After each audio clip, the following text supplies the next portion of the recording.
to start the meeting. Please stand for the pledge.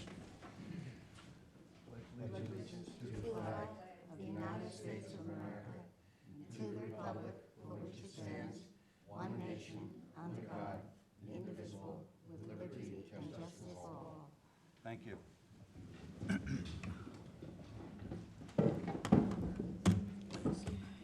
Arlene, can you do roll call, please? Yes. Francis Bach, Here. Bill Taylor, Here.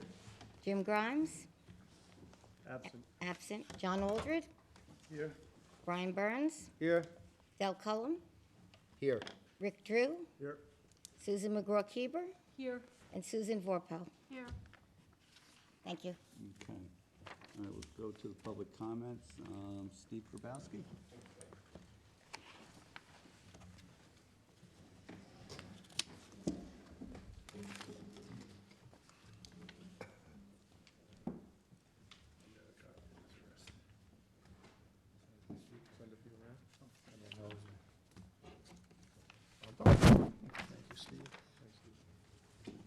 Thank you.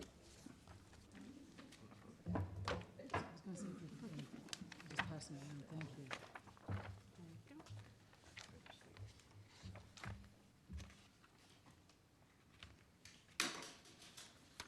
Somebody not get one?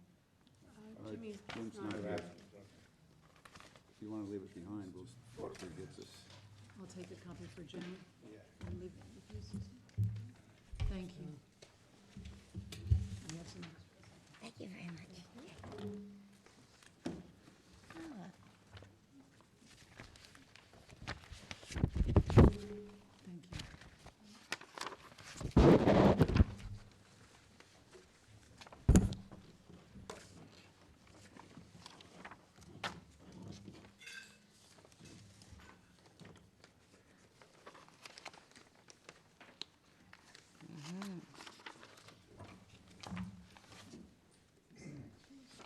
Thank you, yes, important.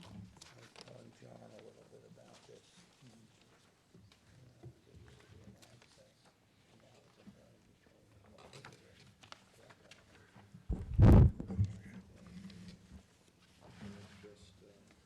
First, I'd like to say good evening to the board.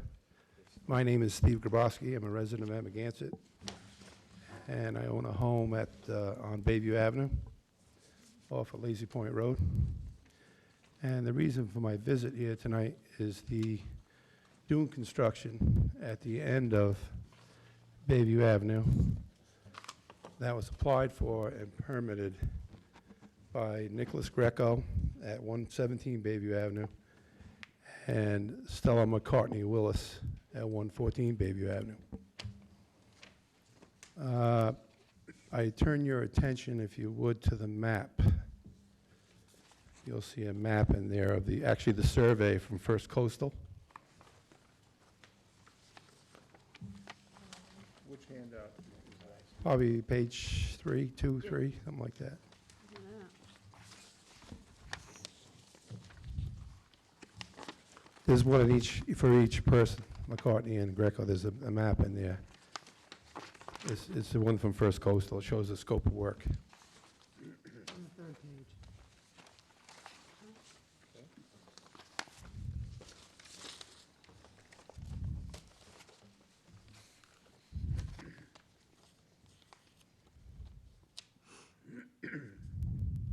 Does everybody have it? Yep. Yeah. Okay. I guess my biggest question is, I rebuilt that dune when our family owned 114 Bayview Avenue, which was McCartney house now. I mean, for 25 years, I rebuilt that dune down there. And at no time, and I started out with Jim McCaffrey, God rest his soul, and he said, you will not at any time go in the access/Bayview Avenue Road where it extends by the property line. And I'm quite shocked, to be honest with you, that this was allowed. And I was even more shocked when I dug into this and got the permit information. And I'm going to read this verbatim from the McCartney-Willis application. Just bear with me, because when they write in it with this permit information, it's almost like it's not real sentence, it's kind of like Twitter. So just bear with me while I read this.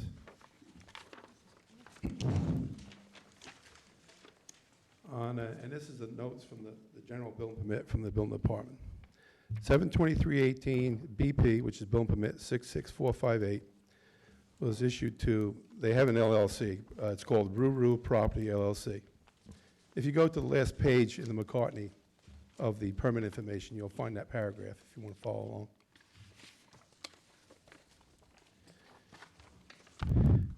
And then the very next sentence is a 6-month temporary permit. Install sand-filled geotextile cubes and cover with 1,000 cubic yards of clean sand and beach grass as a temporary emergency approval with geotextile tubes to be removed prior to the expiration of this permit. And was the big one. Or until receipt of a natural resources special permit per East Hampton Town Zoning Code 255429. Now, my question to this board is, can she get a natural resources permit to keep those tubes there? Because I know she's also making arrangements to move the house back or build a new house on the lot behind it. Because that was 2 lots when we owned it. There was a house in the front, and there was a vacant lot behind it. And my concern is that she's either going to move that front house back or tear it down and build a new house, and the tubes are going to stay in place through the receipt of a natural resources permit. And then it goes on to say DEC approval 7/10/18 and all applicable codes. And again, 6-month temporary permit. Then it says the permit expires 1/23/18. So she never applied. Now in Greco, if you read his, he applied for an extension of his permit, and his doesn't expire until June of 2019. But for all intents and purposes, this permit is expired over a year. And if that's the case, the tubes should be coming out. They should have been out a long time ago. And out of the right-of-way for the residents, because that's actually, right-of-way for the residents of that road. It's not a community, it's not a public access.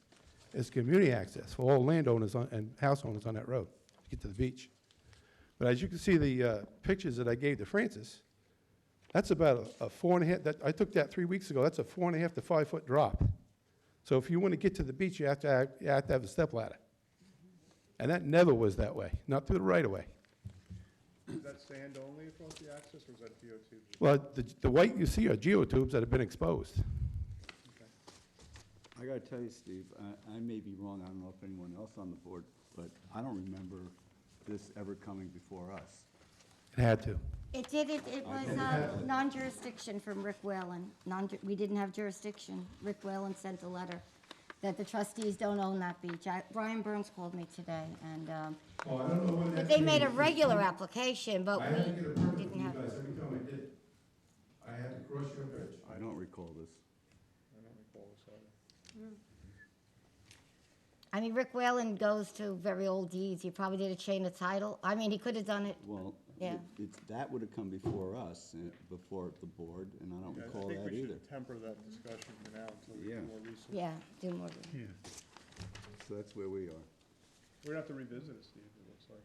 I've actually Okay. seen this, and I was shocked myself. I mean, it never came before the board while I was. I mean, certainly I'd remember the name, if nothing else. Well, I know Ms. McCartney is in the permit process for doing something on the lot behind her. Okay.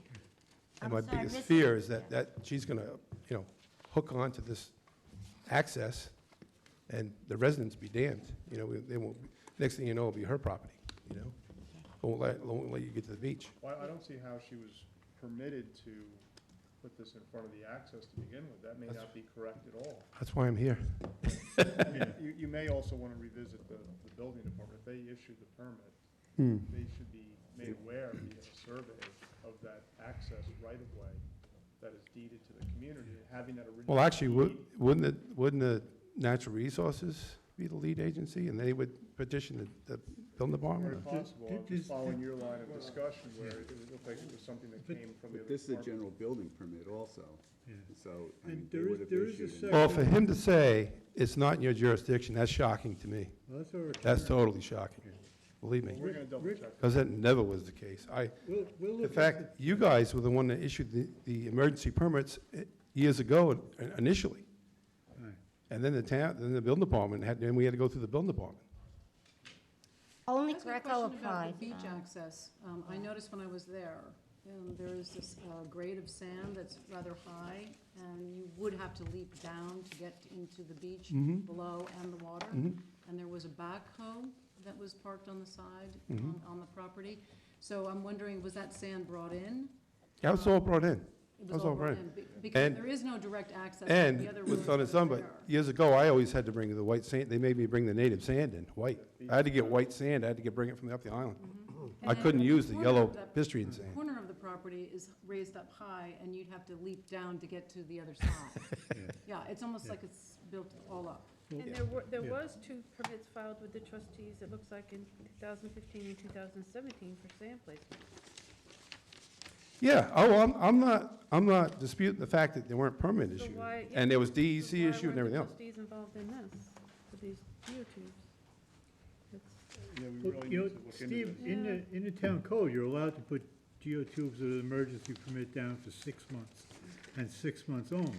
And you're allowed, it specifically says in the code that you're allowed a several-month extension.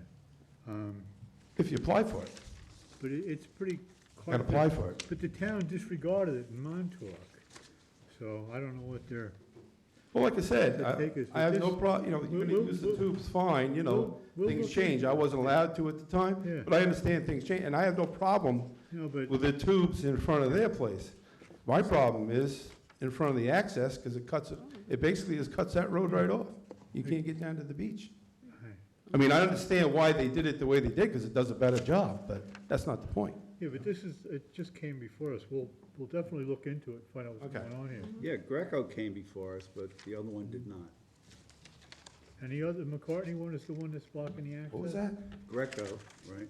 That's the What do you name mean, here. what do you mean he came before you? Came before us for permits As an applicant. as an applicant and got the permits, From the trustees? yes, but this one did not. The other one did not. Why is that? I- We're not sure. That was for sand, too, right? Yeah. So, the sand placement. All right. All right, well, again, like I said, I appreciate you guys. We'll look into it. All right. This is my contact information, too. Excellent. Thank you very much. Okay, thanks. Thank you. Thank you.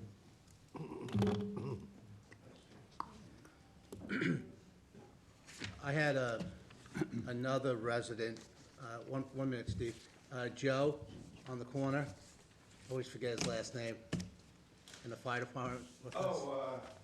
Yeah, so Joe called me, and we were talking, and I said, after speaking to the trustee's office, it didn't look like we owned the beach, so I suggested he talk to Kim Shaw and also Brian Frank, which he said he would. And I suspect, my experience with both of them is that they will do what's in the best interest of the public, and that being you folks. And I suspect that, and I hope that will be opened up. What I don't understand either is Yeah. how Rick Whalen, private practice, determined that there wasn't a jurisdiction. Well, Rick was the trustee attorney at the time. No, he was hired by First Coastal to do a check. Really? And that's only, something that he's telling us. We'll research it. We don't, this is something that we just heard about. Yeah, so what I'm saying is he had no right to make that call. It wasn't an official call, it was his opinion. And that- Right. And that's why we, of course. No, I know. So we're gonna look into it. Okay, thank you. Thank you. Yep. okay, Rona, Klopman?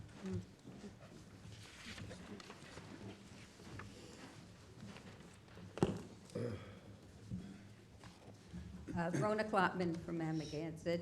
I noticed on your agenda, which Arlene is very kind enough to send to me, that the Lazy Point issue, the leases are on the agenda. And since I was here at the last meeting, when you were going to have another meeting, which was canceled because of notification, I was wondering when the public hearing on the Lazy Point issue was coming up. Well, it's been posted already. It's coming up on April 4th?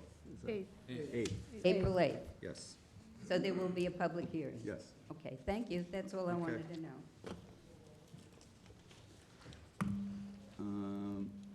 Matt Statler, is that correct?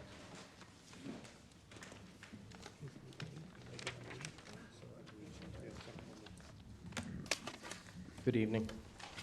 Matthew Stedman from Grimes Land Design, Montauk, here to represent the Burwell and Shuley residents at 39 Marine Boulevard.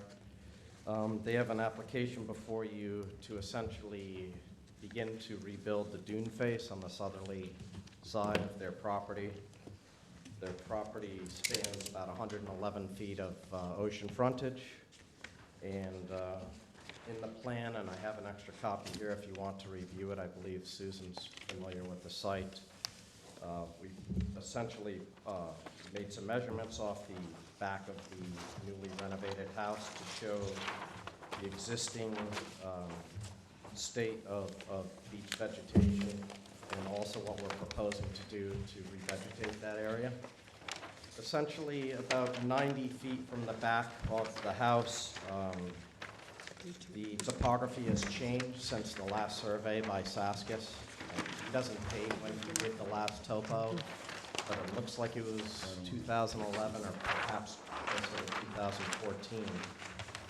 They have lost approximately 5 to 6 feet of dune face in elevation. Beyond the zone, if you look, there's 2 zones depicted there. So at about 91 feet, you have a sort of top of crest of dune as it stands now. That section there has an existing beach erosion fence in place, and there is some significant sand that has built up where that existing fence is. Can you just show us on this So survey? essentially what you have is this measurement here, which totals about 91 feet, is about where the crest of the dune is. And as that dune currently slopes towards the ocean where the sand has been lost, there is a beach fence there with some newly built up sand against it. And our goal in that zone B is essentially to plant rather tightly beach grass at about a 6 to 8 foot spacing to try and quickly capture some of that sand. So was this dune sliced during Sandy? Was it faced It's fairly sharply It's a sharp. very sharp faced? Yeah, incline Susan's down. seen it. And the current fencing that's there is sloped back toward the Correct, dune area, and it's almost covered.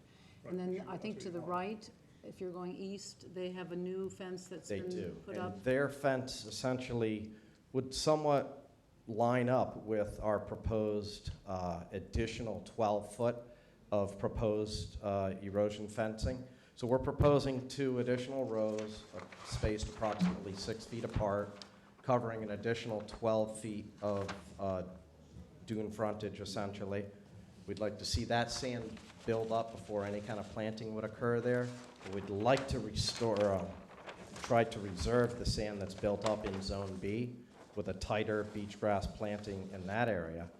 The area that's depicted as 20 feet above Zone B has a fairly substantial amount of beach grass there now. It's fairly thick, and we don't feel at this point necessarily needs any addition.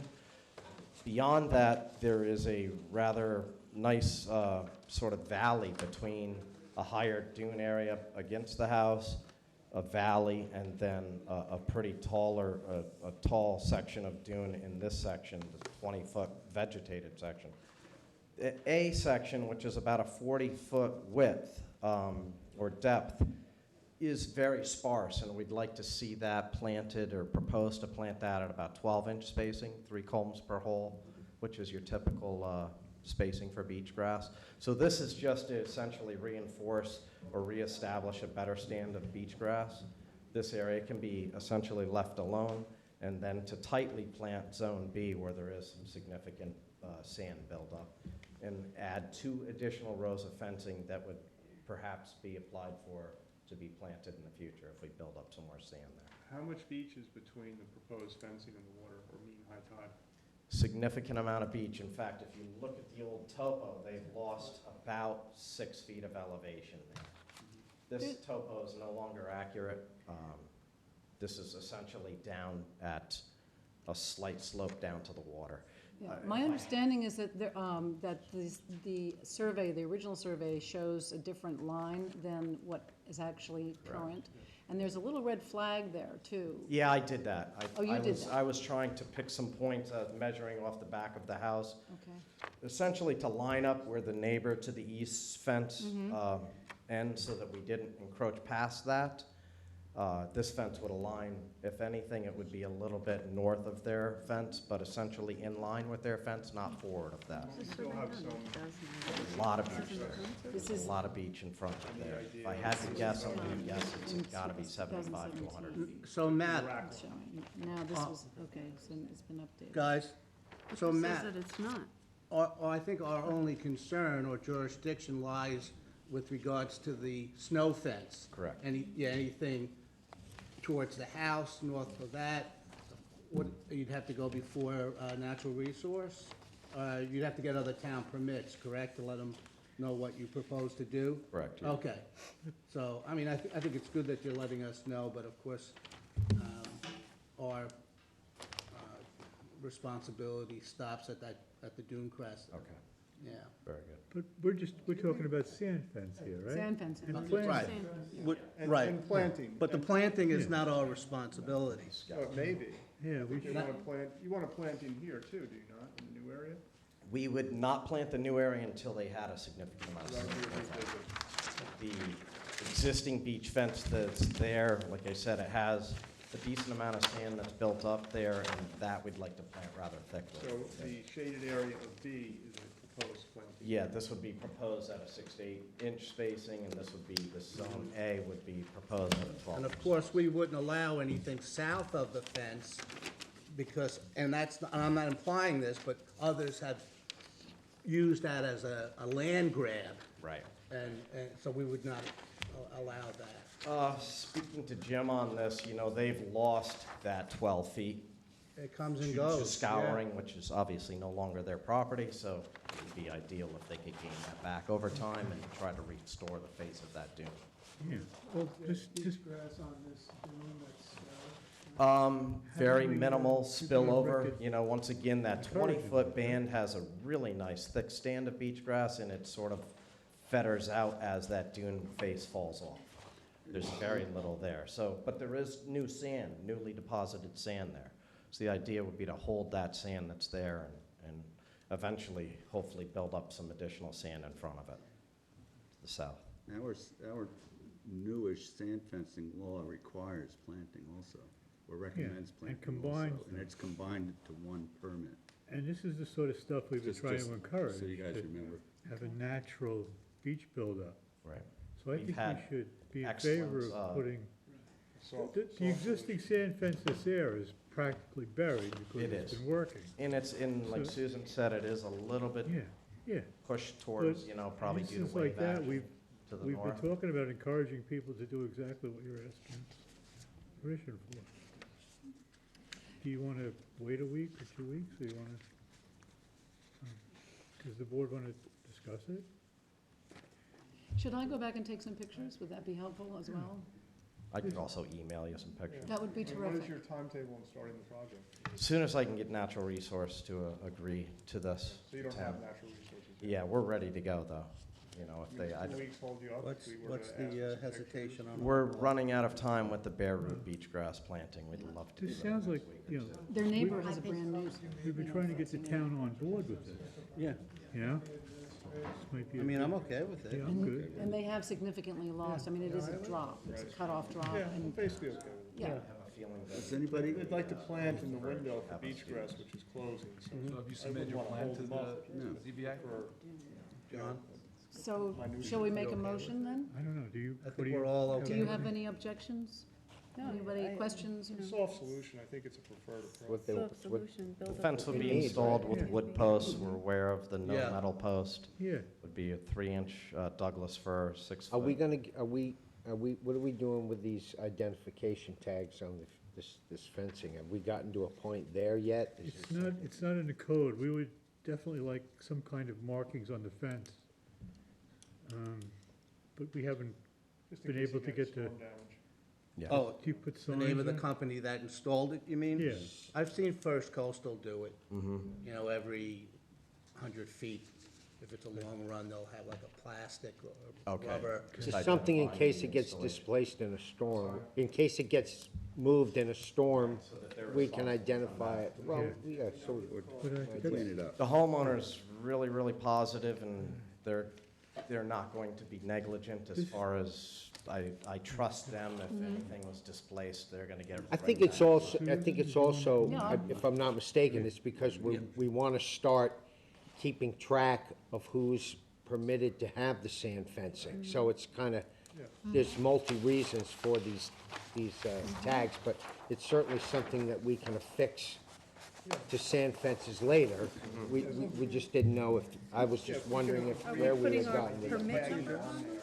Well, I think, We haven't really discussed it I think further. we discussed it, we want people to do it, but it's not codified right now, and we're still trying to get the law passed with the town board and get coordination. So what? But- So I would make a I'd like to motion. Motion to, Well, they have a section on beach fence in the code right now. to approve From 10 the years ago. application for the trustees pending your getting Yeah. a approval from the Natural Resources. Give us the Department. address, please, The address is for the record. 39 Marine Boulevard. Would you like a tax map number? Sure. I'm Well, it's as per these plans. 300, That if you'd like it. 300-179-1-10, isn't it right on? It's right on the It's on the application. Yep. I just have We a have the question. application. Yeah. Is there is an application in? This- Yeah. Yes, yeah. right here. And it's been fully, it's completed, Susan, for It was Yes. missing the narrative, It and is. he Saskis did the presented that, survey. and the contractor and the cost. Contractor is listed There's a here. narrative on that. Adjacent property owners, there's extensive note about the purpose and detail. It has been signed by Megan Ganga. Okay. So I think we're Do I have a pretty, second? Well, I'll before you second. second, I'm not sure we're completely clear on this yet. I think you're asking for permission to do the sand fencing prior to receipt of your natural resource special permit, because we haven't gotten that application in yet. That's maybe a month to a several month process if it goes administratively. So I think So you were saying, Susan, you my motion is mentioned, based on their obtaining a natural resources special permit. and I'm saying I don't think that's what he's asking for, so I don't know if we're Okay. all No, you're asking for trustee permission to do this, right? Correct. prior to receipt of the special. You're also gonna have to get any other necessary permit. Well, because our new code now, the town building department has been referring people to us and saying it's not their jurisdiction. That's correct. And so I believe we have that whole thing, I think you worked on that, Rick. This is So, what we've, subject to, why don't we put subject to all necessary permits being received, and then we'll, work it out. We've been getting calls from people and doing sand permits. It'll be quick enough to check, I have it in the office. And it also was suggested to put like just a little round medallion every certain. So, I can email that to everyone, so just, I guess that he would have to have whatever permits are necessary. But it looks like the town is, kicking them back to us. Did you call the town about it, or you just I know will they double are? check with Okay. Mark Abramson. We can They, make it they subject did to if kick they it need in your direction. Is there another survey this is what we've been someplace? trying I had to two do. of them. transplanting south of the dune, I think we're gonna be in good shape. So I agree that we have jurisdiction independent of East Hampton Town to allow and begin the sand fencing. When you keep saying subject to these permits, Yeah. what I'm saying is we don't even know if he's gonna be able to get the Yeah. permits yet, so. I We're still don't not know on the if they same. need Yeah, he's looking for trustee permission. I Correct. suggest we give it to him. We don't I care if he gets agree, the others. I agree, I just didn't Right. think that was understood again, you know. Yeah. amongst Susan, do you wanna Susan, modify we don't your care if he motion? gets the others. All Yeah. right, so I make a motion to approve the permit from the trustees to put in the snow fencing. Thank you very much. And a motion? I'll second. All in favor? Aye. Thank you. Thank you. Would it be all right if I go by to take some pictures, Matt? Okay. Shall I contact you Yeah, that would be great. directly, and then you My email? let Christine know? I think it's on, is it on the the permit, the application? Why don't we, I'll take it. Yes, it is. It's under the contractor Okay. information. Yes. Yep. And, Yes, under the construction company section, and also as under the applicant has my email.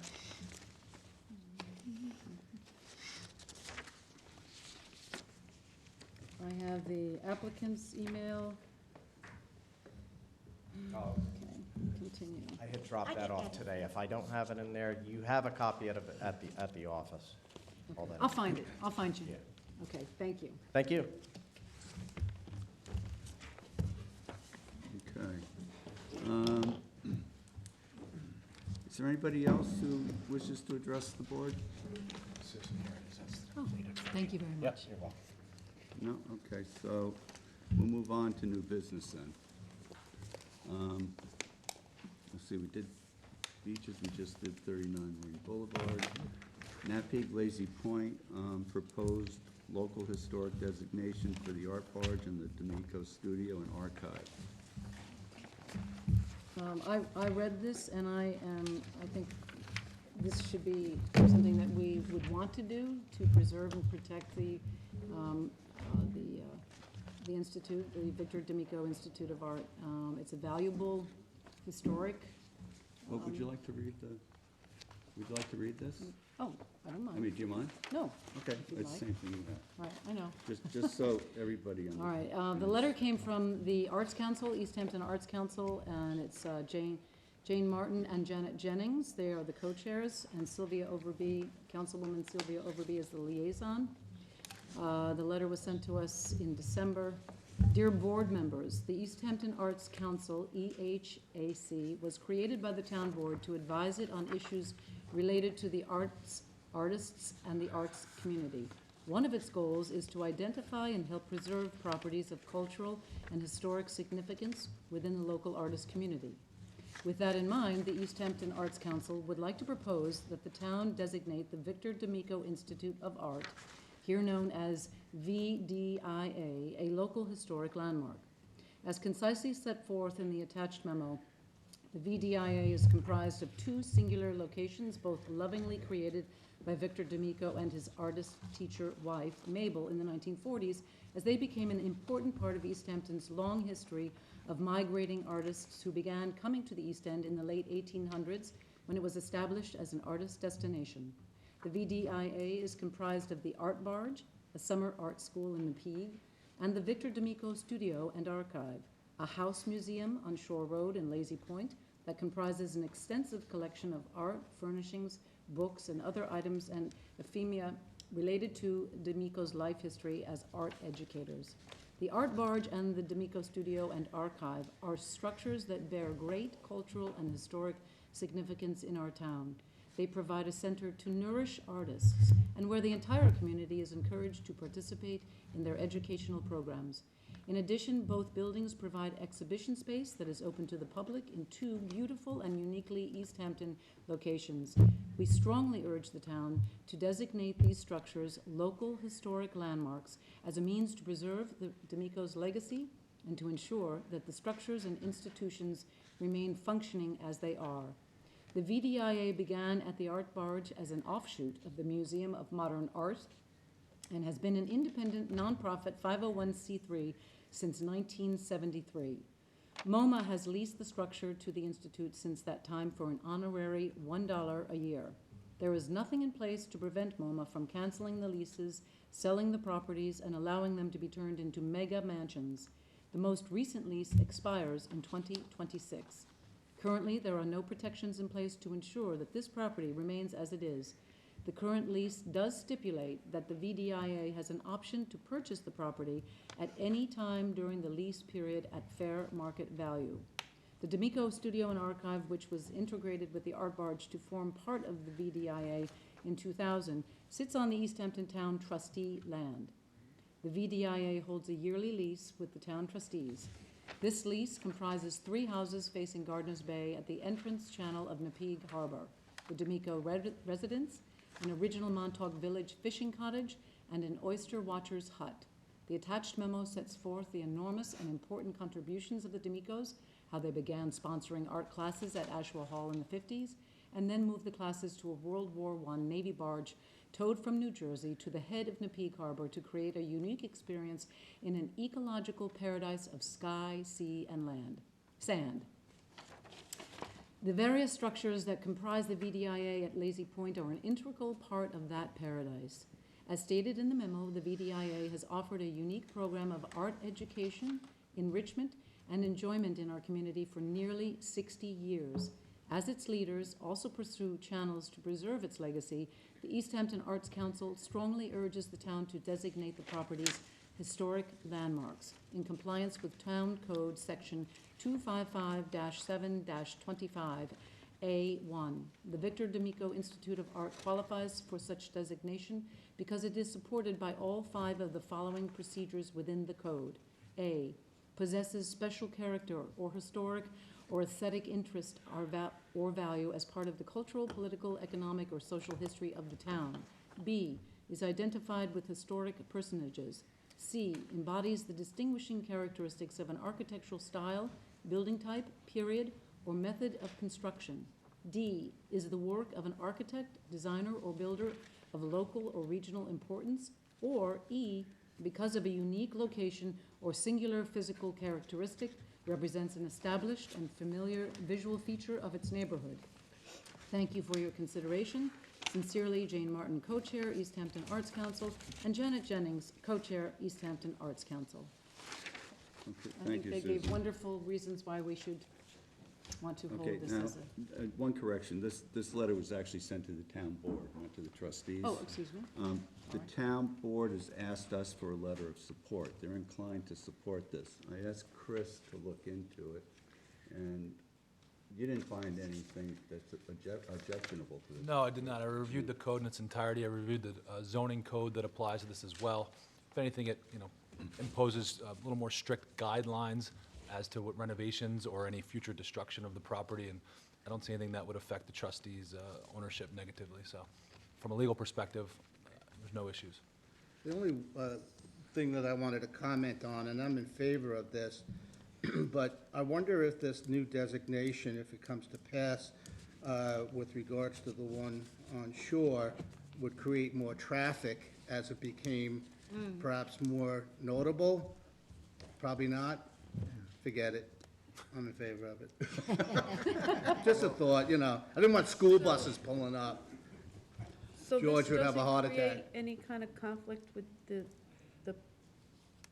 property that the 3 residences, the lots that are leased on Lazy Point, as far as designating this as a historic landmark? It doesn't, it's not gonna bind future boards No. in any way? Or It's Shore too- Road property. where, Yeah, like, this historic landmark is just gonna be the structures? Or does that historic landmark consist of Yeah. the property? It's the structures. It's comprised of the art barge, No, I'm talking It's about the the structures residences on themselves Lazy that Point. they're archive. referring to. These now the studio. residents on Shore Road. single shade, the Right. shingles and all of that. It's more. Right, the letter, Which I think would infer that there might be more guidelines associated with any changes to these Yeah, properties it would- because they're right. historic, it'd probably be more, It would be So more more restrictive to stringent, try and more change stringent. it. the 3 are right which here. I think is But would good. the trustees be recognized in that as well? Or is it just gonna be under the guidelines of this historic Maybe, landmark? Put that into I our would suggest letter. maybe we put that into our letter. it's in this letter. That trustee that- ownership of the property is in- itself is Yeah. Yeah, recognized. it says on here Specify- Right, that and any holds an annual lease. So improvements still have to be It's- brought yeah, before the board, the Right. trustee board, and approved by the why trustee. don't we have Chris take a look at it and make sure we're Yeah, writing it Yeah. correctly? yeah, I would like to Absolutely. read, I would like to have an opportunity to read this town code myself. I haven't had that. We just got this afternoon, so. I'd like Yeah, to it's take a great, look it's at a that. great idea. Yeah, it is. Yeah, can we take a couple But weeks it's, and look it over? yeah, I mean, it's still public it's still the public's property, so we want to make sure Should we, do you hindering think that someone anyway. should instead of just draft a going letter through and doing it. that we can review at our next meeting and approve with the language in it protecting our underlying Yeah. property rights? Well, do we have to wait till the next meeting? Can't, I mean, if we're okay with it, can we just, circulate a letter before it goes out? Is there any other As we've done reason in the that, past. is there any It's other basically reason? protecting the buildings that are there and Yeah. protecting, and as long as we include the trustees, as this letter does have. Is there any time constraint on it? I don't know. A time constraint? No. I don't know, I think, Susan wants to take a look at the code, and I think, if the letter's drafted, we're all comfortable with the letter at the next meeting, we vote. Yeah. It's fine, I just don't understand why our attorney, having looked at the code, isn't good enough, that's all. Yeah, this has no effect on trustee ownership, right? I mean, we asked the attorney that question. Well, do we know that? Where is that made clear? That if there is any question with the leases of these properties, that historical designation isn't going to affect the decision of canceling our leases? Trustee ownership, because I'm sure that trustee ownership isn't noted in this town code, is it? I mean, the lawyer may know it in his head, but I'd like to see it written out on paper so I can know what I'm voting on. And does that imply perhaps a small inclusion of something into our rules and regulations? If Right. historic designation is put upon a property, should it be referenced in the rules and regs? Right. Yeah, And there may be just I agree. a few small details we want to Yeah. iron out Yes. this week. I think so. So Chris, you'll I would work like on to see that. something for us to review? Sure.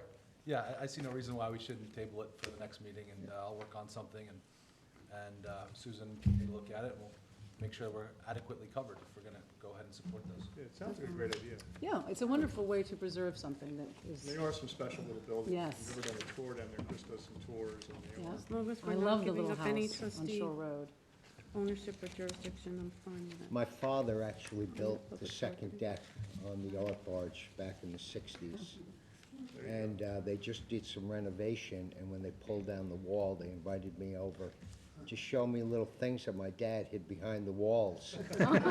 With messages, with dates and letters, and the sad thing is my dad's still with us. He's just had Alzheimer's, he's complete severe dementia for the past 10 years, and I can't tell him or show him these things, but it was special for them to include me in it. Did you Yeah, and take my pictures father, of them? actually, Yeah, there's, yeah. Good. Yeah.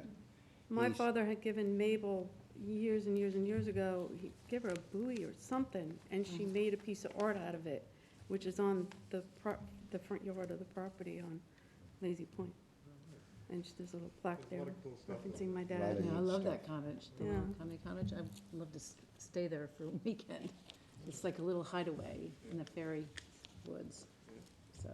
All right, so, All right, next visit, We'll be ready for the next meeting. yes. move on to 3 Mile Harbor, Sunset Cove Marina, permission to install 65 flupsies. I want to table this, but let's take a look at it. This is kind of a big deal. It's at Cove Marina, it's up in the north end of 3 Mile Harbor. Yeah. Wants to basically abandon the use as a marina, and instead, Francis said, install 65 flupsies to grow oysters commercially, to sell Yeah. some for seed to growers in the bay and some to market size. John, were Yeah. clams included too in the write-up? Yeah, Was it a percentage of clams, or percentage of oysters? I believe he just talked about oysters on Wedding Bay. Yeah, I thought I saw clams too. yeah, Brian, John, and myself met to look this over with our committee. And Susan. And, Are we looking at this I right went- here? Yeah, this is. I went to And see the property as well. There's a for lot of the questions aquaculture. about this, Like what? well, like the density Yeah, and the blockage of the channel. it's not a very, pretty narrow No, area. it's a very Well, narrow and that's- shallow Well, area. my first question is this a change of use? Well, that's, yeah, well, yes, it is. And I spoke to Marguerite Wolfson, the planning director, and apparently there's nothing in the town code dealing with aquaculture, and none of this is proposed upland. So I suspect that this is entirely in our court here. And I spoke to the DEC, I spoke to people from Cornell. One of the biggest things to grapple with here is what is the carrying capacity of this creek relative to how many oysters are filtering water here? And Right, because it's in a cove, right? Yeah, it's in a, Yes, And you don't narrow really have cove. you know, a flushing in and out. You're not gonna show up in there pretty good. Yeah. at first blush here, he's got, you know, each flipsy is about 13 and a half feet square. So, let's say there's space between the flupsies, a little bit of space, basically outside the walkway, that puts roughly 45 feet of flupsy out into the cove. And And how wide is that cove in It's- total? It looks like it impinges upon the channel, how wide and it there's is. another marina further down. Nobody dredges it, so the deep part is like smack in the center. So as this is presented to us, it's a problem. Because if a motorboat goes down there, The marina he's gotta go around basically it. had relatively small boats in it, so even if the largest boat in the marina was 25 feet, let's say, that would put it 25 feet off that dock. That would basically be about 2 rows of these flupsies, John, not were the three. previous boats perpendicular to the dock or Yes. parallel to the dock? Perpendicular to the dock. And right now, there are still some pilings there that would have been used. Everything's still there, the walkways and the pilings are all still there. So it's an addition of 1 row approximately, At least, yeah. in terms of When, the overall. my visual, I went with John to see the property, I was curious, and it looks, the photographs, the aerial here, makes it look as though there's a lot of water left over, and I There pointed that isn't. out. It looks very narrow, when you start measuring these things out into the water, it's almost, you know, in the middle. It's- That this drawing makes does it look not- as though, this Doesn't does look like not it's look right. to scale, really Exactly. It's good. not absolutely to scale, but I don't think it's like ridiculous But you at can, all. well, I have some aerial photographs here, you can see where the 20-foot to 25-foot boats stick out halfway into the channel. I'm Yeah, sorry, I John, did looked you that on say Google that Earth today. somebody got back to You you know, about so that- the of the cove? This is This, named, this looks like it's sticking out about, you can see those But the boats, they're boats all are small 26 outboards. feet? Yeah. 26? Yeah, I don't think did they're ask 26. About Cornell, particularly about carrying capacity, and I did get some papers back, some research papers. And I do want to reach out to some researchers and see if there's a way of trying to determine what the carrying capacity of a constrained body of water Like like a- this a might be formula or relative something? to Yeah. oyster, Yeah. oyster pumping. We should really get some, like, information on the water depths and things like that, too. Soundings chart would be Yeah. helpful. Well, a lot of this is gonna depend on what the DEC says too, and this is, Preliminary. nobody has applied to the DEC for more than 2 or 3 flupsies at a Yeah, time. but this is definitely off. and he's got what, It's like much 60 of them? 65. Maybe there's an incremental approach to consider. But, and this is definitely our property, Sure. and we've been leasing it to them as a marina. And the marina is used by people in town also, Yeah. so there's a, John, a have lot you of things to spoken with the consider. applicant at all? I spoke with him on the phone, I'm gonna meet him tomorrow. 'Cause one of the comments in the narrative is that it's gonna enhance local shellfish stocks. And I'm just curious if there is a small percentage of what he grows that's gonna go out into the public, like free seeding. He references it a couple of points in I it, can ask him. you know, like that would be a very nice gesture to I see know that. he's John and I spoken to discussed me that in too. the It would be a- past. He's spoken to me in the past about the cleansing capability of the Yeah. oysters, Oh, and you're how right. that will Just their presence, positively impact sure, this their part of the presence harbor. is a water quality enhancement, but it It does sounds not like these oysters are gonna be enhance trying to stocks that the public clean can the same benefit 50 from, gallons you know, over and such as over some again. Sammys or somewhere else. So whether it's 65 or 32 flupsies, shouldn't the onus be on the applicant to do the research that that this application, this body of water being in that bit of a cove there is going to be sufficient enough for these critters to grow? I mean, you know, I'm not how much research, you know, do we want to do? I mean, it's certainly important, but I think we need to have something in the file from him, from a Well, I'm not sure that bona that- fide, you know, I'm not sure that organization. that question can be definitively answered. I Close, think maybe? Probably Yeah. can Which is fine. get recommendations. Right. some people I've spoken to in the field, basically said, well, if there's too many oysters there, it'll just be his oysters that die. But my concern is, well, if you weaken the stock because they don't have enough food, because you've got too many oysters in there, will disease be able to be introduced that then may affect natural product around it?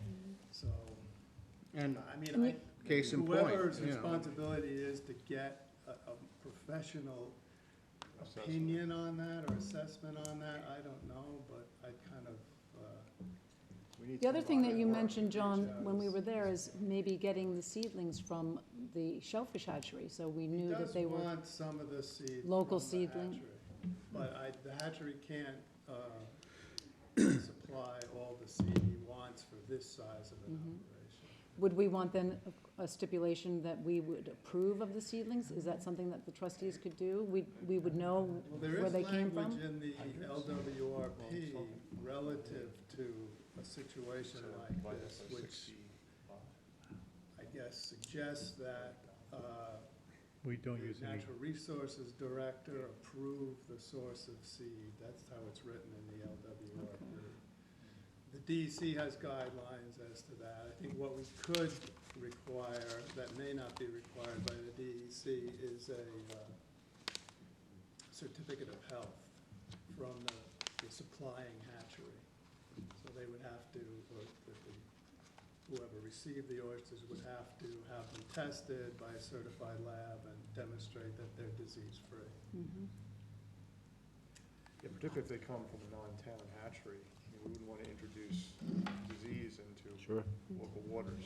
Is this something that, I like Brian's thought that the owner should start to collect data to prove why this project would be a good one, viable, healthy for the waters. And the other thing is that so often people ask for so much more, knowing that they will get less than they wish. And if they're asking for 65 flupsies, we're not even there yet to decide, but perhaps starting in a smaller scale, Incremental if approach. we decide it, yeah, so that we see what happens and how it affects. Well, I'm gonna meet him tomorrow, and, well, you I'm coming. too, so we can run these thoughts by him and, see how he reacts to them. But, there's a lot of issues in this, not the least of which is this is a complete change of use. So, wow. And the Not to concern is where are the boats going that were, Not to embarrass you, but we're fortunate because that was your line of work. So you'll be able to ask most of the right questions. Yeah. Yeah, no, because I know it sounds a little gray, but, yeah. I'm glad you're taking care of that. It's good. Well, from my perspective, you guys, seems to be new territory for the trustees, so I think it's important that we take this one slow and understand that we might be setting a precedent for how we allow permitting going forward for aquaculture in our waters. So I agree with everything that everybody said thus far. I think it is on the applicant to, and we can require that the applicant undertakes whatever studies we need or gets certificates of health from DEC and whoever else they need. So I think all these things are on the table still. It's important that we maybe start to establish a procedure that which we would allow and permit these types of aquaculture projects in our water, so. I think that would be that's important. sage advice. Very good. Good. Well, it sounds like it's gonna be an interesting project. Yeah. Yeah. Review. Has he established any timeline for starting? I think he wants to start this season. Yeah, I think that might be optimistic. He could, you're Yeah, a little. seed A little into too these soon for that. flupsies shortly, in another less than a month. Well, he's had two there now, hasn't he? They can take pretty cold water, so. There are two there, quite yes. often Yeah, go there's into two. There are water currently two nursery flupsies. systems.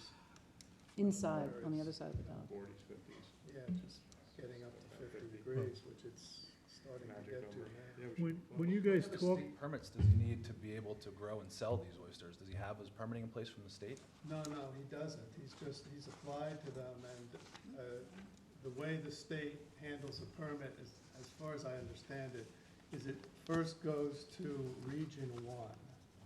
The shell fisheries is in the Division of Marine Resources, which is sort of a standalone unit. Region 1 is Long Island and I think part of New York. So first, the permits all go to Region 1, and then they get disseminated out to whoever they need to go to, and then they'll send it to Marine Resources, and they'll basically deal with the aquaculture aspect of it. And it hasn't gotten to the Marine Resources people yet. Well, I think I've dealt with marine resources myself and having my own commercial fishing licenses, so I think it's very optimistic to think that he would start planting in the next month, and I think that's a little premature from our standpoint of if we're ready to grant any approval, so. I think Slow so. him down, but I don't think we're So- there yet at all. Oh, no, I agree. Okay. This guy has 2 of these flopsies on site now. What's the maximum he can have under his current permits or usage? Could he have more than 2 or like 6 Well, we or something? approved the 2, which are Cornell's lamb growing flopsies. We approved 2 for him and 2 for Pima Harbor Marina. So he can't have more than 2 unless we approve them. It's not Have only the yours. neighbors been contacted? Any response from neighbors, do we know? It lists here the adjacent property owners.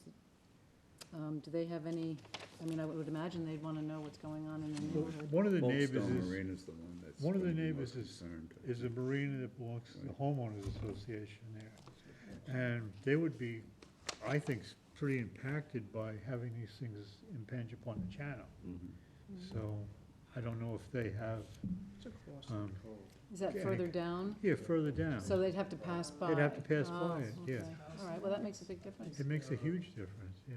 I think they're unoccupied now. I think they're house lots. But why I ask is if that is some type of town property or something, maybe you to consider straddling I both don't sides think of it the is, town. it's Folkestone Road over So there. that's private. I think it's a subdivision and Yeah, I think that marina belongs to the homeowners association. association. If this was impeding into the channel, maybe. The channel is The town owns a really piece of shallow land and down it's right in there. the middle. That was the deep water. Yeah. It used to be, here's the, There it is. Right, yeah, but but Folkestone Marina is just it's down here. right down here. he's leasing Right. docks. So they'd have to come by, all of it coming from All of out these, here. they would have to and- come by here. Because they And come in here. the way those things are sticking out to here, that's where the water is, so, Right. you know, it's a consideration. This is not. And how big definitely- are the boats that are at this marina? These, well, The same size as these? they Too look many like they're a little conversations, bigger. guys. Oh, sorry, okay. We issue permits for buildings and so on. Anyway, it's just a spitballing kind of an idea. All right, so we're not close to this. All right, so Move on. next meeting. All right, move into old business. Georgia Caponzat, fish migration. Yeah, I think one of the Bayman was at the meeting last week. Right. Richard Lester. Yeah. And, encouraged the seasonal opening to take place, even though the pond was open for quite a while, Yeah. more in sync with the fish migrations, which has been our traditional Yeah, opening. I Jim, think it Jim makes is, sense. Jim is not here right now, but I think he made arrangements with the contractors for them to open it when they were finished. Okay, we do have the windows closing soon. Right, so the plan is the contractor's gonna be off the beach by end of the day Wednesday. And I believe at that point, they're going to reopen the gut. Excellent. So later this week is the plan. Yes. And is Bistrian doing that again? No, it's, Oh, Mike DeSuna? First No. coastal. Oh, First Go? First Coastal has Yeah, they're gonna equipment finish and their Keith work. Grimes has equipment on the job. So who's So gonna open up the gut? Probably First Coastal. The contractor that was doing. That's That's the it. contractor that's doing the work. Jim had made arrangements with them to do it. I don't want to, he's been taking care of the day-to-day details down here, but that's the way it was set up, and that's That's my board's understanding wish, as well. yeah. The current contractor was going Fine. to perform the opening. I've got a letter from a resident in the village. She wanted me to read this letter. To the trustees, it's not a very bright and cheery letter, it's pretty short though, would you mind? No, go ahead. East Hampton Town trustees, I speak for many outraged East Hampton Village residents who have been witnessing the mammoth and very disturbing Georgica Pond dredging works. Thanks to the members of the Friends of Georgica Pond Foundation, what has been scientifically proven on many levels to be toxic contents of the pond have been relocated to our pristine beaches to build up certain dunes or buried in trenches along the dune line. Yes, toxic. Crabbing was suspended, dogs died, and others sickened immediately after drinking or swimming in the pond. This is beyond abhorrent. The constant use of fertilizer, chemical insecticides, and septic tank runoff around the pond is mostly to blame for the algae bloom and the demise of the pond. Much of this relocation damage has already been accomplished in wait for the first nor'easter to wash and pollute this hazardous material throughout the sand and ocean. The New York State protected nesting area of the piping plover is also threatened. We spotted a plover this morning. Important, we are highly concerned about the huge gray mountain of clay-like toxic sludge that remains on the beach west of the pond. This cannot be distributed on our beach or any other beach. It's incomprehensible that such decisions are made solely to benefit wealthy Georgica Association and other homeowners bordering the pond to beautify their view, incurring very negative repercussions elsewhere to nature and to all of us. We understand this undertaking is due to end on March 31st. We assume that the entire expense of this project is being paid for by the Friends of Georgica Pond Association. We have been walking the magnificent, peaceful Dawn Beach every morning for years, always with a bag to collect litter. Respectfully submitted, Carol West Jones, East Hampton Village and Town resident since 1979. She has called me several times during the process. She's very upset with the way it looks down there. She sent pictures. I believe she sent them to the office. Yes. I saw the pictures. They looked pretty bad to me, but then again, after Jim explained what it was, what I was looking at, I thought I was looking at what he explained. However, at this point, I'm not sure. Yeah. So, you know, it just looked like really bad, sludgy. You didn't include any test results, did you? They actually did take a sample. I don't believe they're sure rightly what to do with it. I could be wrong. They didn't ask me. Yeah. I don't know what they were doing with She it. notified the DEC as well, so have we Well, gotten any The response yes, from they them as to? They did notify the DEC. They were supposed to go down there while they were doing the operation, within a day and a half of her calling, so she says. I never heard what happened. I never knew if the you know, I DEC mean, made it. Everything's being done down there is being done under permit. What happens is when the sand is newly dug, it looks horrible. If you've ever watched the dredging operation in 3 Mile Harbor Channel, everything they put on Sammy's Beach, when it's coming out of the pipe, it looks like somebody's pumping black oil. I mean, It looks like cement, you know, dark gray cement. it's really horrible, and what it does is it lightens up.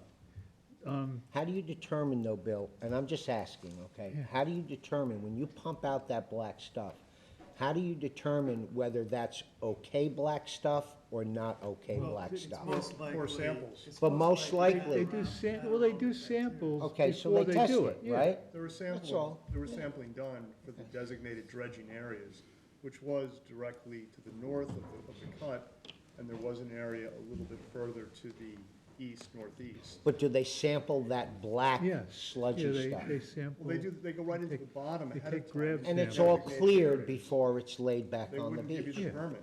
You wouldn't get a permit from the state if that If the stuff criteria is, wasn't met. if the stuff is not clear, it can still be dredged, but it can't be used for beach nourishment, and it has to be taken to a special landfill. Disposition So of they- it, approved DEC disposition. This is approved for putting on the beach. It does, you know, it's got a grayish tone to it. I have pictures of it from the first day. It started out, when they dug it out of the pond, it was jet black. It's now down to gray. In another month, with rain and sunshine, it'll be nice, white, sandy beach. When I It's went the down with Jim, There's when they no- were first there's doing it, no- and it was a big mound of black, and then he showed me the pile next to it, it is now this chalky white It's color. the same reason that when you dig a clam, it's black, Sure. but all the So, shells. you so I see guess, on- I all the would shells say you the see on beach concern, are white. the concern sounds to me, because the word's used many times, is the word toxic. Yeah. So I guess that would be There are soils. their main in- concern. There are That's- soils at the bottom of the pond that are not as healthy as we'd like them to be, the fine sediment soils, that Right. was not dredged. Right. And that has to be handled very carefully, and there's further study going on for that type of sediment. Yeah, the So beach compatible and other sediments are classified differently, handled differently, dredged differently. Okay. And We have we've Dr. done our Goldberg. best to try to make sure we've only gotten the approved beach compatible from the designated area. Right. Now, wasn't some of this sand, was some of the sand used to fill in some, the Oh, yeah, the it was- revetments? Yeah, they. And there's- that was okay to be, Yeah. that sand was Yeah. compatible? Kept in the littoral drift. Okay. That came off the beach. Right, That's right, the right. stuff And that's, into the they're pond. using Okay. this to rebuild dunes. Right next to the pond, further down the beach, We were halfway asked to down in the keep it village. Littoral drift. Right. Some of it went to the west, to the Georgia Association, and some of it went to the east. All right, so there's no cause of alarm for there to be toxic materials Not in this there. dredging material? Not that sh- there. That she's referring to? All that is sand that originally came from the beach Right. Into the pond. into the pond. Out of Now, the we're also doing work inside Georgia Cove. Now, that work, everything has to be carted away because there are issues with it. Okay. That was when, this is all tested And before that's it's being done. done now too? Not yet. That was started, and we made some progress, and then it was stopped, because they wanted to reassess the methodology for excavating because of the heavy root matter from all the Phragmites that grew down by Cove Hollow, the launch site there. So And- that's being reapproached. That's set to restart once this work is done. The gut is open for a while, and then when it closes again, they're gonna go into the cove and work on that. If they want to seek an outside opinion, they have a sample, certainly they, They're welcome to do that. And First Coastal is doing that? That as job, well? no, that's a different contractor. That's being actually done by suction dredge. This work is being done mechanically. And who's doing the cove? the original contractor was I don't remember the- Solitude right. Lake Management, but they had some trouble with all the Phragmites route, and the agent to the project, Bruce Horwath, who does a lot of frag work, has been sourcing a new contractor. Yeah, I can't remember his name. That needs to be revisited by Bruce before the board, Susan, so I think we Oh, would okay. see Bruce We'll see him before. again. I think Before the that ones you were commences. With another referring to were from presentation of Boston, weren't they? what And- they and- expect. and Oh, to yeah, correct- Solitude was up from, I think, Mass. Mass, Another yeah. thing that letter said, that work is not being paid for or done by the Friends of Georgia. That's a trustee project. And we contracted that. Okay. Well, I mean, whatever Well, you're did, saying, like, whatever we you're always saying, did. I'm sure, Right, right. she's getting that information. If not, and she calls me, I'll let her know that information. But I appreciate you answering those Yeah, questions, we have because I a know 10 she's been concerned. We have a 10-year permit to do this. 15,000 cubic yards per year for the next 10 years. It was a pretty extensive vetting project, though, it was like 2 years of Just to going get the through this permits. to get the permits. And they used to do it, they did it previously for 10 years in a row. Yeah, this has been done before, the same stuff. This is, as it's starting to lighten up a little bit, Sure. you know, and they planted the, you know, it's great. I mean, you know, I remember the first time I saw it coming out of the pipe on Sammy's Beach, I wanted to go shoot the guy in the Right. dredge, but. Well, of you know, course, I mean, you cleans can right up. understand why somebody would Oh, be, yeah, I can would be understand. concerned. I mean, I do, I understand. But their concern is also the blue-green algae, which does not exist right now. That only exists under certain circumstances, and. Yeah, almost all of the, you know, the horrible incidents that they mentioned in the pond were caused by blue-green algae. Also, just, I'm sorry, as a reminder, March 11th, we sent a letter out in support of the two bills that were being presented to the state about the fertilization and the low nitrogen fertilizer because of it contaminating our waters and creating the algae. So the trustees did that. So that might be something that you want to tell her as well, that we have supported that, You those just two did. bills. Yeah, but these two bills specifically. Now, we certainly understand her concerns. Well, and of course, sure. We're trying to just take them into consideration, but I think in a month, she might have a slightly different opinion of everything. Yeah. Good. Well, I appreciate that. Hands-free. All right, Northwest corner. anything else on that? Okay, kayak racks, not exactly sure why that's on here. Well, this is the season. Folks are looking for perhaps more racks. I just wanted to let people know, what we've accomplished with the help of others to jog my memory. We did install brand-new kayak racks at the end of Gerard Drive. I think they accommodate 40. Yes, correct. So that's a lot. And then up at Northwest, Hands Creek, we, last year, fixed the ones that are up there. I think there's 3 up there. There's room for more. And then, where else? Last point, he added. Oh, yeah. 2 more sets. Yeah, Louse Point. And, Arlene, are we all accounted for? We are wonderful. This year, your addition to Gerard Drive took the pressure off of Louse Point, which had 180 people on the wait list for 50 when I started here. And we have 70 spots there. We gave out 69 permits. Gerard Drive, we had 40 spots. We gave out 39 permits. Okay. And Settlers Landing's okay, but not everyone takes their spots. So, Brian, if somebody is interested, they should contact the trustee office. Okay. And we have a few spots left. How many at Settlers Landing? At Settlers Landing, we probably have maybe up to 10, because I think the board approved 2 more racks there. Yeah. Yeah, I would say we do. I think we have maybe 25, 35 spots now, and 19 permits went out. Okay, maybe 6. Yeah, there's room for a couple of more. And the ones that are there, we fixed up. We added new railings and posts, so, I was up at Louse Point yesterday, and I saw I think, how many, there were 4 there or 3? are you talking Four about? racks. Louse Point? 6, I think. 6? Are these all set to go for the spring? Have they been checked recently? What's that? The racks? Oh, the condition? Make sure that they're, It's not a bad idea. I mean, I think I can, do that by the week's end. What I do find that people do is they leave chains and locks, and then we just have to cut them. I mean, it's not fair to leave them there. I believe, with the help of the Marine Division, the Police Department, they've helped us, where there's been a couple of,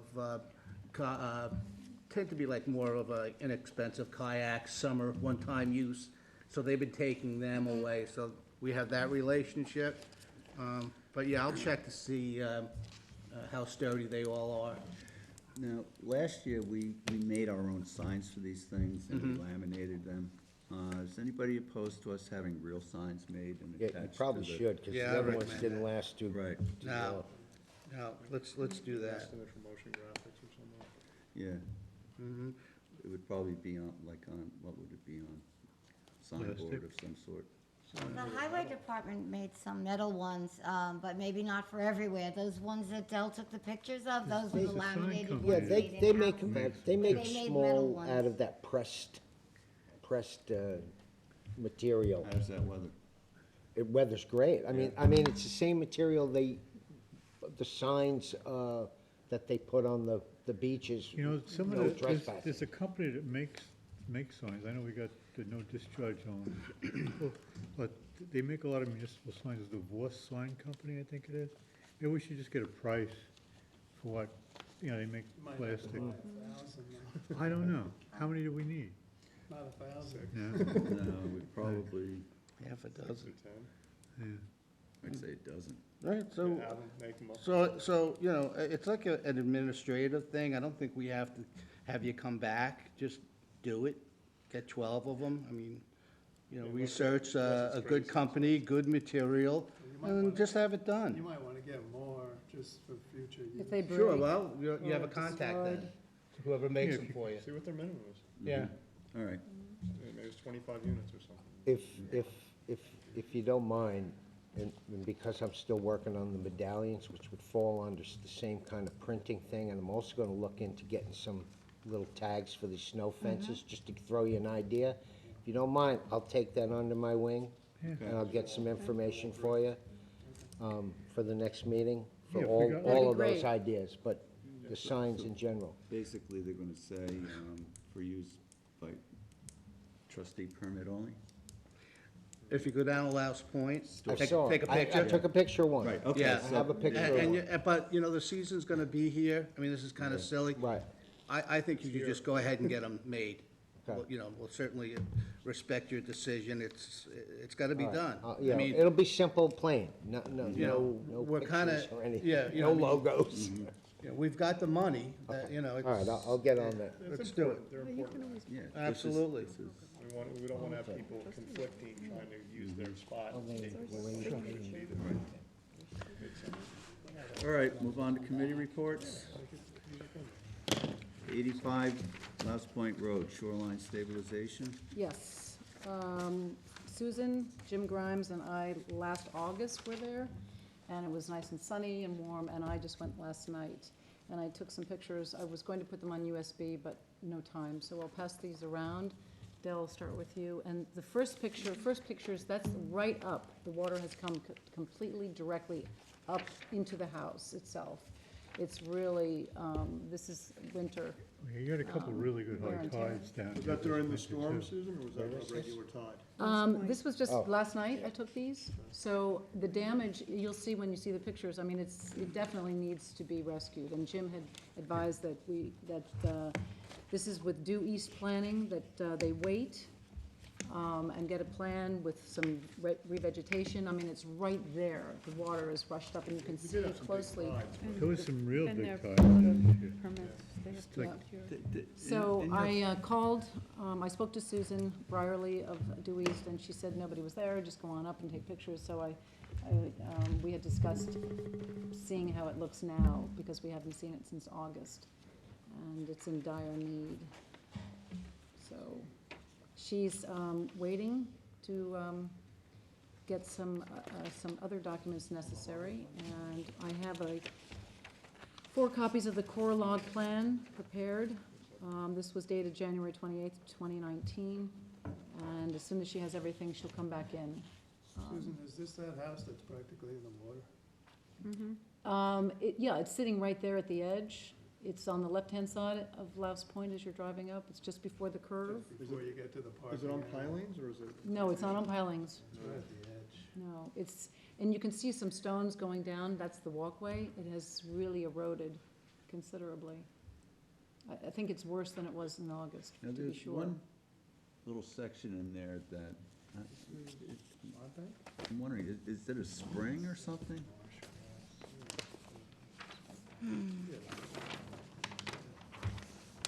Or was I can there pass this historically- around as well, if you'd like.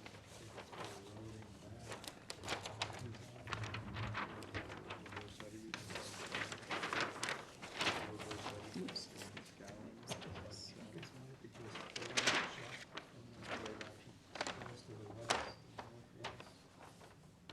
So, anybody want to see this on here? Interesting to see This is their survey plan for the core logs. if it's just truly elevation.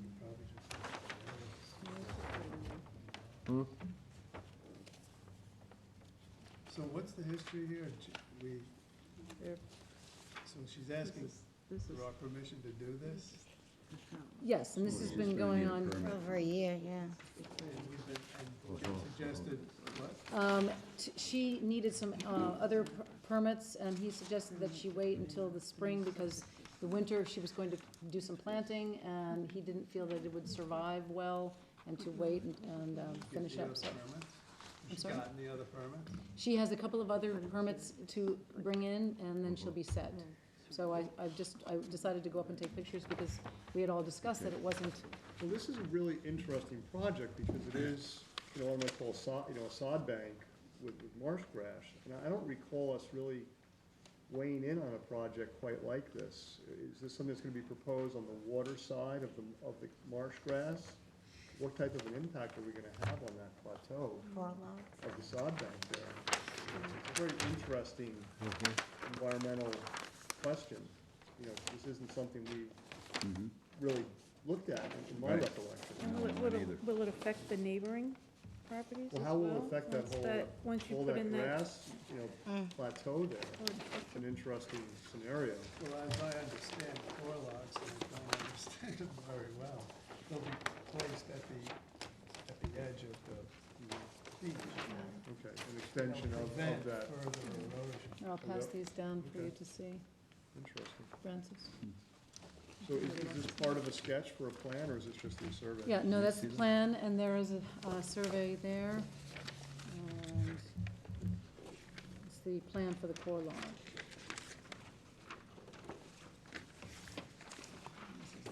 Wow, the water's right up to the front door. Yes, it's, well, the front door is on the other side. Yeah, on the back road, door. but yeah, there is a back door there with the I stairs. find this curious. step Is it right this off one into here? the, Sorry? Is it that Cinder one? block? Let me see, I Yeah. can't see. What is this? Looks like there's something here. Not sure. An old path down to a mooring or Probably something? an old septic It's tank. hard for me to see. They just moved their septic, I think. The town. Well, it could be, because, I mean, there's like a whole Yeah. ditch going out there. Yeah, is that a natural drainage ditch? I'm gonna Or, say that that is At the first, I right was one. wondering if it was a spring, I think it's, you I know, in believe which it's case we right- wouldn't want to block it. right on Is that a the, freshwater outflow? Here's the bend. yeah, it's before the bend, definitely. It's about, let me see. Susan, what is all this here? This is, let me see it close. So the tide's running back. Yeah, this is a little body of water that's rushing in here. Is it rushing in or out? Probably Well, you know what? I say rushing in, forgive me. It's a body of water. I won't say if it's in or out, I'm not sure. There's water in Do you want there? me to, this is where Because it's the- coming from here, Is this going spring? back. I'll go back up. Curious about it. I'll go back up. This is the front walkway to the water. You can see it's, It's not a old septic tank? Limit of moderate wave action is right in the middle of the house. Yeah, this, They just moved their This septic is to the system, left. put a new one in. house. this was all underwater This is this to the right. couple times this year. Right.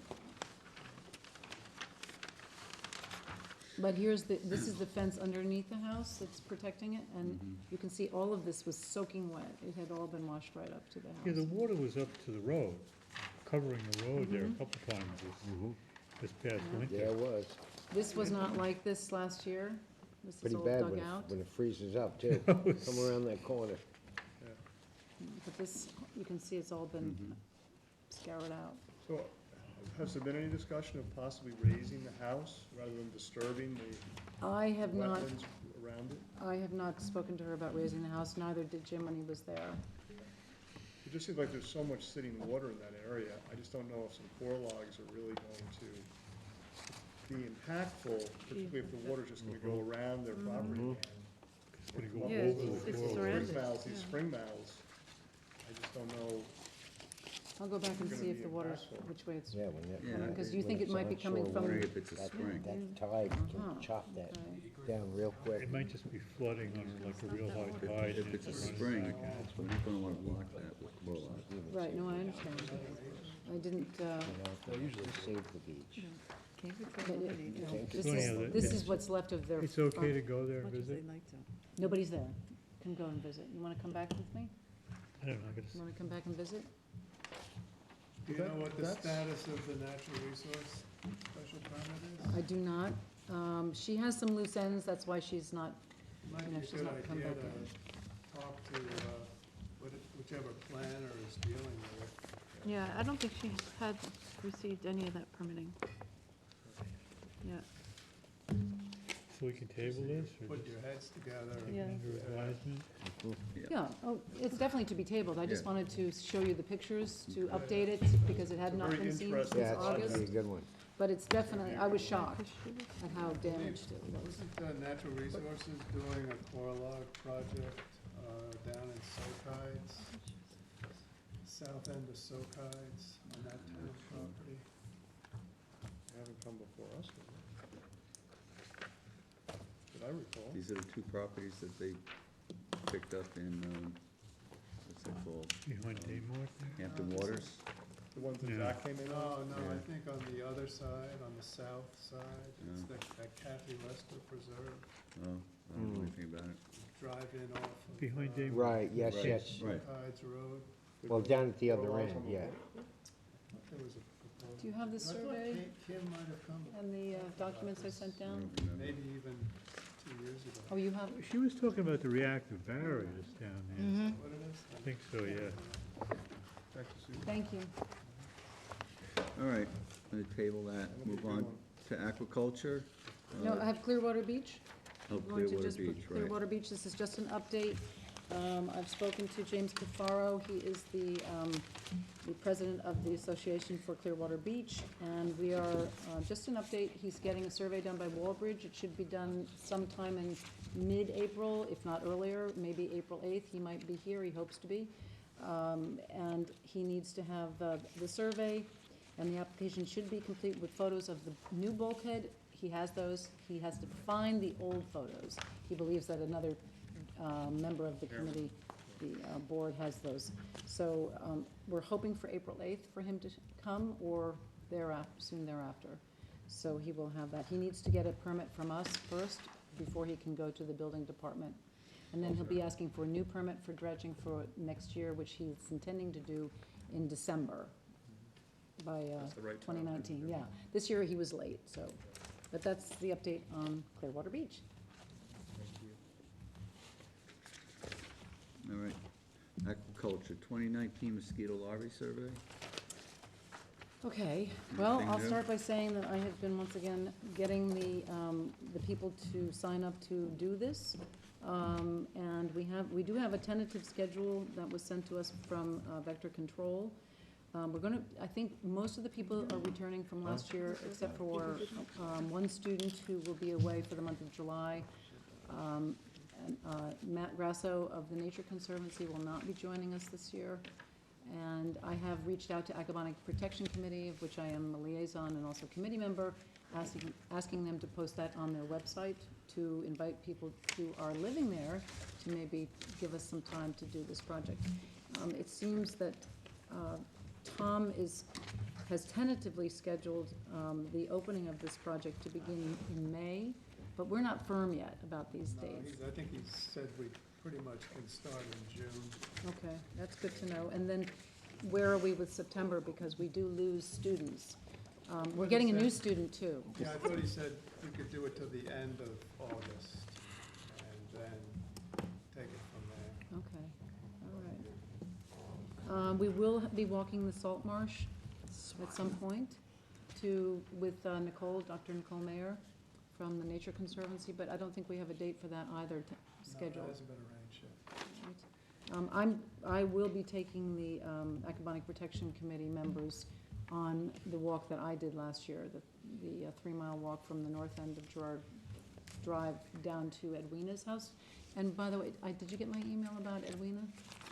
Yeah, she did respond She to did. that.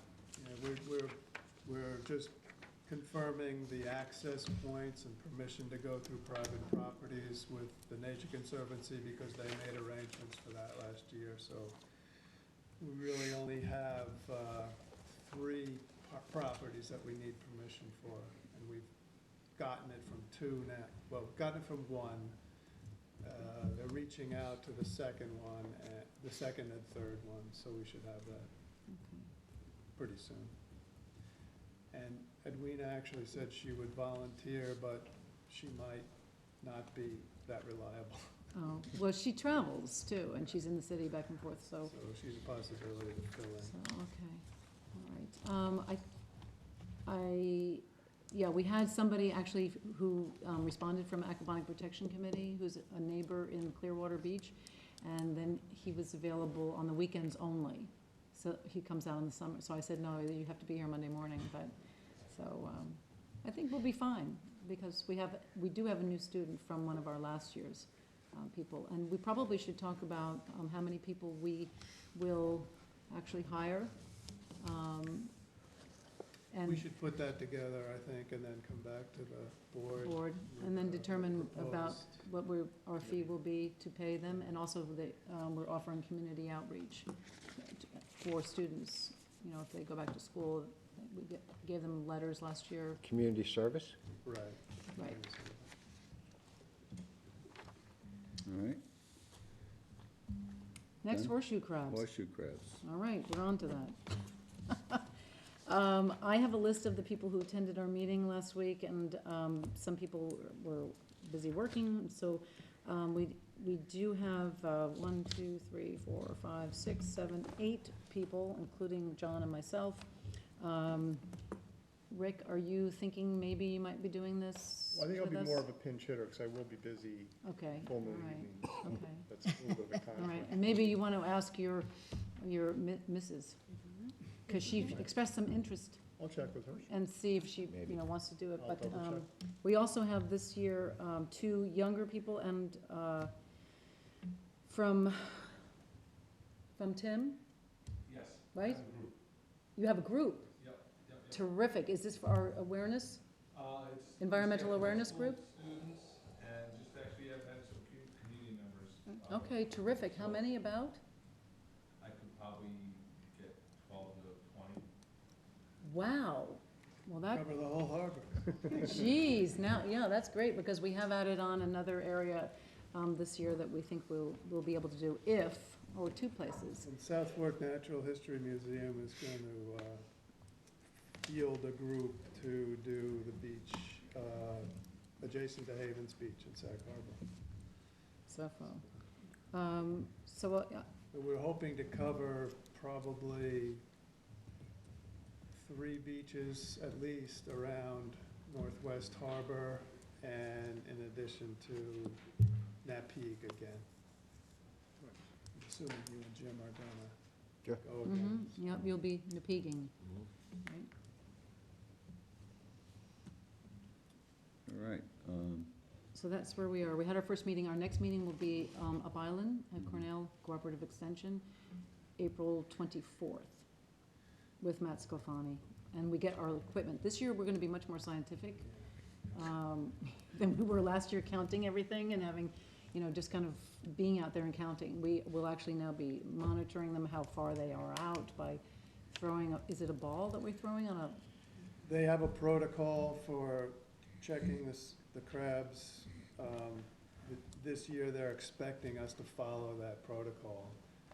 And, there's a whole range of things that you have to do. Last year, we kind of did it on our own, just to see what was there, kept our own loose records, but they're expecting that we're gonna be much more in Well, I line think with the, standards. some of the preliminary measurement, the counting part was all done right, but the preliminary temperature, visibility, that stuff we kind of, The journal. and really, because of the topography of Lazy Point, when the tide's in, we were concerned about what happens in the areas where the trucks drive. Well, we found that the horseshoe crabs were going in those tracks. So when the tide comes in, there's a long stretch of countable area that's only not like 8 inches deep. Right. So by their standards, we couldn't follow their directive because they wanted us to go from the shoreline to a significant distance out, As far as you can okay, the visibility. But if we had done it like that, maybe that's what they want, but our count would have been a whole different count. I think we'll have to review that with them. That's important. Their data is, the data they put together is really no good if that protocol isn't followed. Understandable. However, we didn't go willy-nilly throughout that pathway. We had that certain distance that we stayed at, and we kept that distance from the shore as well. So it might not have been from the shore to the distance they wanted us going, but when we moved it out, we maintained that uniformly to the end. So, although. I'm not sure, you know. Yeah, it probably didn't work for them in one way, but in another way, it probably gave them a lot of good data, I would hope. It's a preliminary season. Yeah. I think this year will be step up, so. And that's basically it for the moment. We do have a schedule with the times for Napeague Bay, only we don't have anything for, but we're gonna base our evenings and our times based on the Napeague. So it begins 5/2, if anybody wants to do that, and then ends 7/4, 2019. So that schedule's here. And last but not least, World Water Day. I did send that as an FYI for people to read. It was World Water Day, so it doesn't really have any discussion other than if you were interested in the document I sent out, celebrating water, clean water. Okay. Education, community outreach. Brian, school, I'll see you soon. Yes, April. yes, ma'am. April, we'll be at the Amagansett Do we have a School. day yet? Yes, it's on, did I say it was the 24th, or, I have to go look at my calendar. No, that's Either fine. the 18th or the 24th, and the 39 Marie Boulevard, when I met Christine, the homeowner, that was earlier in the evening for the snow fence, she would like to actually see if she can get the parents to come. She thinks it would be fascinating for the parents to see what's going on in the community and who we are, and so I said, speak to Ms. Dorr, the principal. And the next thing is the Montauk Friends of Erin, St. Patrick's Day, and I want to thank Jim Grimes, who is not here this evening, for the use of his truck, his pickup truck. He and Nora Grimes decorated it with a big, huge, we had our, East Hampton Town trustee sign.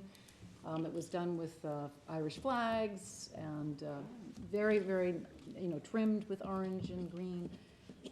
Beside the truck, he attached his 1951 teak boat. It was beautiful, and the kids got in it. And Sarah Newberry, who's the teacher at the Montauk School, I'd like to thank the Montauk School principal.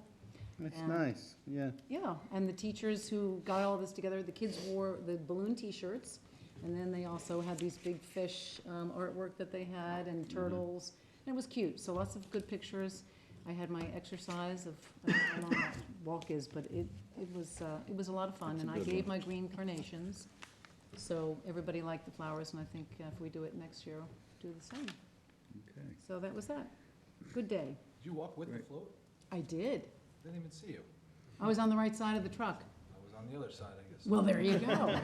You were on the other side of I our was side? standing on like the Shagwong and Gig Shack side. Okay, Saw well, Jim and saw the float. I was on the right side, and then we had Heather, who was a mom. She was on the left side. And That was cool. It was a really cool float. thanks to Jim Grimes. Did it win a and prize? Nora. I don't know. But all of a sudden I hear my name and, the balloons and no balloons in the air, and I thought, oh, that's nice. So it was a fun day, and there were lots of great floats and lots of community spirit, which was fun. The kids enjoyed it.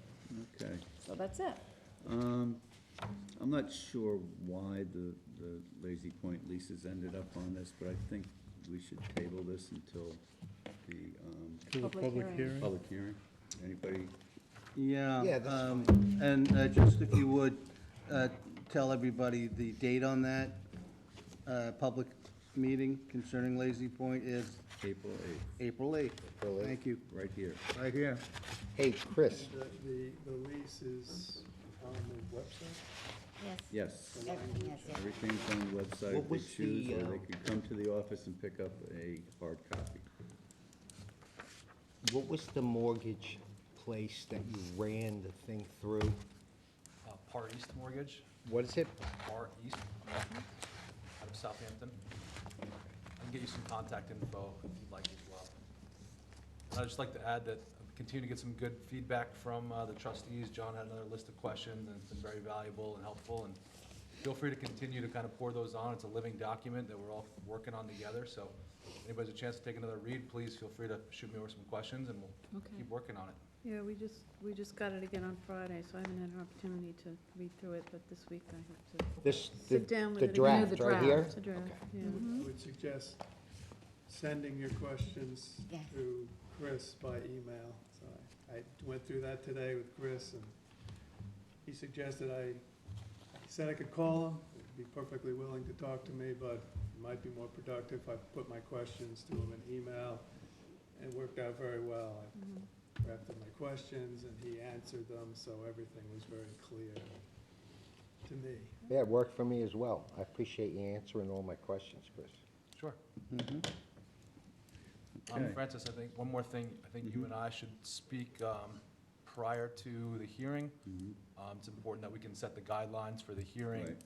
protocol of the list, and how you sign up and who gets to speak and all that, and a little introduction, whether it's yourself, I can chip in as well, but maybe we can meet one day later next week, Sure. just to go over the guidelines for a public hearing. You know where to find me. You know what, though, with regards to that, I'm not a big fan of the 3-minute curfew. So if it's not a huge audience, I would like people to feel free that they can have as much time to express any concerns or questions they may have. Yeah, I think that's important, and just so the trustees understand from a guideline perspective on public hearings under homeroom law, there's really no guideline to that. It's, you kind of take the temperature of the room, how many people are here, what's reasonable, given the amount of people that are here. If it's less, maybe you go 5 minutes or 8 or 3, but you guys can make that decision prior to the meeting, and speaking amongst each other, when you take the temperature of the room and see how many people are here. Maybe that's something you'll discuss before the meeting begins. Does that make sense? Well, if it's anything like the town board's most recent hearing, there will be time limits. And it is important, I think, to have some sort of timeline, otherwise, it can turn into a filibuster. and- No, I get it. I would like to let everyone know that Dr. Gobler will be here on that night, and it has taken me months and months to get him, and so he will start. Better tell him to come late. No, we're gonna put him up We're gonna front. put him up first. Yeah, and let then him we'll- do his report. This is Yeah. the report that I've been trying to get him to come in for. That's So can fine I with me, I can publicize be the here. time? Anybody else wanna move the meeting up to 6? Should I let about people know on 5. the website? When they should come? 6 o'clock would be Well, no, fine. it'd be but- 6:30 would be right. Right, but 6:30, they're gonna come and wait 45 minutes, so if they haven't fed their Well, if we're kids, gonna or they're change the doing time, something, Well, Dr. Gobler and So, Sarah did. do we want Dr. Gobler to speak at 6, and we'll start the meeting a little bit Yeah. early, since we have. We gotta Right. notice I it can all make that properly. request, however, see if if he he can do it. cannot get here But don't at we 6 want the o'clock, public to be We privy really- to what he says? That's fine, we can keep it What at is he, 6:30. what is he speaking on? Water The quality annual in- water report. in our bodies that he. But the public, the public meetings about Lazy Point? Public The hearing. hearing. Public hearing is, Hearing within the meeting. and Well, then, that's still our Two big- meeting. It's a regular oh, it's a regular meeting? Yes. Gotcha. Yeah, I would say, I'd be in favor of leaving the time the way it is, and Just roll with it. the Well, public, In the yeah. past, Chris's report has run about a half hour. Yeah, it's fine. Okay, it's not that big. I just want to keep him on schedule because I Yeah. had a hard time pinning. Yeah, don't That change date. it. Yeah, he's got a lot of stuff going on. Yes. Okay, all good. Well, you can check with him and see if he could come early. That's I good. can always ask if I can get a hold of him. All right. I think we Northwest, do it 6:30 is, 6:30. you know, just be on the safe side. Don't want to make it too complicated. We all said, yeah, all right, leave it. Bill says, no. all right, Northwest Creek, Tomorrow, talking Meeting. about our initial dredging. meeting will be John, Bill, myself. Are you coming to this meeting? What time is it? It's at 9:30 here. Who are you meeting with? Okay, we're meeting with Peter. Kim Shaw, Peter Vanskoyak, to start the ball rolling, to see where we can go and how we can get this accomplished. There'll be certainly an concerning application put into the Northwest? county Is that what she's dredge, talking about? and Yes. I'd like to include The county the wants to do it. area south of the inlet to open it up to the southern part of the harbor. And we'll just kick it around tomorrow and see. Okay. Kim said that she would like to get, she would like to file an application sooner than later because there's a deadline for this, so to start the effort. No, definitely. And can you see if you can get them to put the sand as far away as They're possible? talking about putting the sand at a different spot. Are they? No, Good. it's not. The proposed spoil site is Down the beach. It's on the beach. outside the creek, Mm-hmm. to the east, Right. past the dream that comes into the marsh. Okay. Sort of Barnes the, Meadow. the North of area Barnes Meadow. between that little. Just east of the bulkhead drain. Yeah. And groin up to about The Mile Hill Road. Yeah, the Mile Hill. Okay. Does anyone want to see? I have pictures of the area to refresh. That's the proposed spoil site. Yeah, I'd like to see it. Yeah, let's see what I have here. Have they done any sampling of the bottom land over there in terms of soil, sediment types? I don't know, they did. I know there's some depths. mud in there, there is some You sand. don't want that? Okay. I guess this is it here. Right, come out, hang a right, go east. And when are they hoping to do this, in the fall? I'm not sure. I think. It'd be great next winter, it'd be great if they could do it. Will this be made wider? I think the key here I think it's is, just to you know, open this this up is, down here. the county would, if the There's so much county does shoaling in this, there, it's gotta be one tied flush to is better. navigation. This This can't seems so be, they narrow. won't Right. consider environmental things, so this may or may not happen. Or they may, you know, decide that we just wanna do the inlet and not this. Yeah, as I understand it, this would be, from previous discussions with Kim, that was environmental dredging. Yeah, maybe we Well, could, The county won't do environmental. Unless it's navigational. so- maybe we They could. will, it's just a higher standard. The bar is set higher and the permitting process is Well- longer. I read the application briefly a couple of weeks ago, and it did say open this bar up to allow some boat traffic to. Yeah, we get wanna- south. So I think they're tying it to a navigation. Well, that might interest as expedite well. the process. But as I understand it, they will do environmental dredging, but for different reasons than, and with a different criteria Yeah. than navigational dredging. Well, we'll find out tomorrow. There you Okay. go. Very good. If I may have that back when you're finished, Rick, or whomever's going to see it. Thank you. Okay, Roads Committee, Thank you. anything new? No, there was some miscommunication with David Saskis.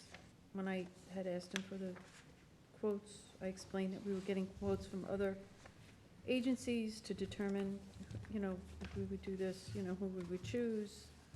Apparently, somebody told them that we had already given the proposed projects to another company that we had gotten estimates from, which, so I spoke with him today, so he's gonna get the quotes for me. Who was he talking to? I have no idea. He didn't say. Okay. All right. 3 Mile Harbor, 37 Molina Boulevard, application for a stairway. You were working on that, John, right? Yeah, Yeah, we talked about this last week, and there was a missing section on the application for the construction protocol, and the applicant has since provided the construction protocol, which was also part of their natural resource special permit. This is a stairway down the bluff.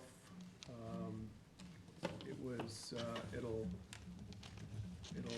end at the toe of the bluff, and there'll be, the bluff has been revegetated, and the area around, any disturbed area around the staircase due to construction will be revegetated.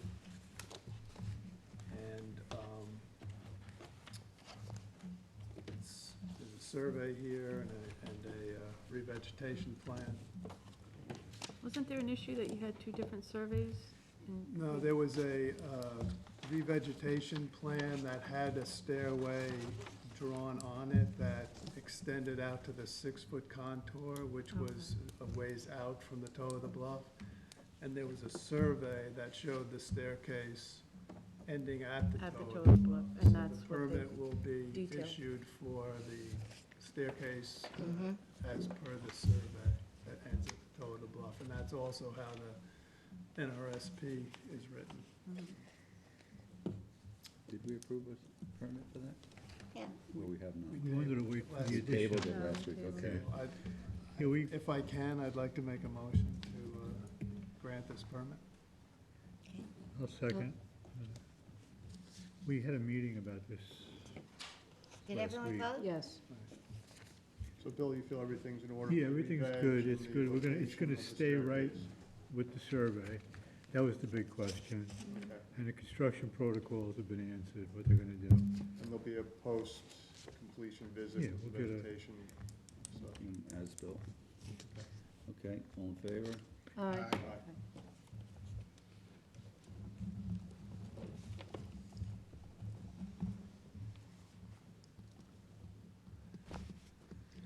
205, 3 Mile Harbor, Hog Creek, application to install one pylon in front of a private home to safely moor a boat.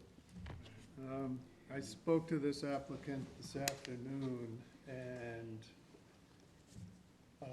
we had a discussion about, I let him know that this would require a building permit, which would trigger a natural resource special permit, also it would need a DEC permit, because it's a structure in the water. And I talked to him about the possibility of just applying for a mooring permit from us and putting a rope and pulley system to his bulkhead, which wouldn't require any review except our mooring permit. So he's willing to give that a try. So he's going to apply for a mooring permit. I'm not sure if he can just turn this existing permit into a mooring permit. No, we have a different form, Yeah, but it's an easy- I'll send it to him. Did this require a fee? I'm assuming it did. And could that Yeah, I think it's fee a be- $100 fee, right? Yes, Yeah. yeah. He's So we pulling could this. credit that money You can towards. the credit wall. this over to the Sure. mooring permit. Just have the location delineated, John? Yeah. This is about 3 doors down from Shagwell Marina. But we check with the building department, and they require Oh, I'm anything in sorry. the water needs a complete, package. Oh, We have a big dock next to that, right, Jennifer Landy, I think? Should be fine. Much better Okay. option. Good job, John. All right, 3 Mile Harbor mooring map, update to the grids. Just, we met with IT department, and they're gonna draw us a new map, mooring grid map.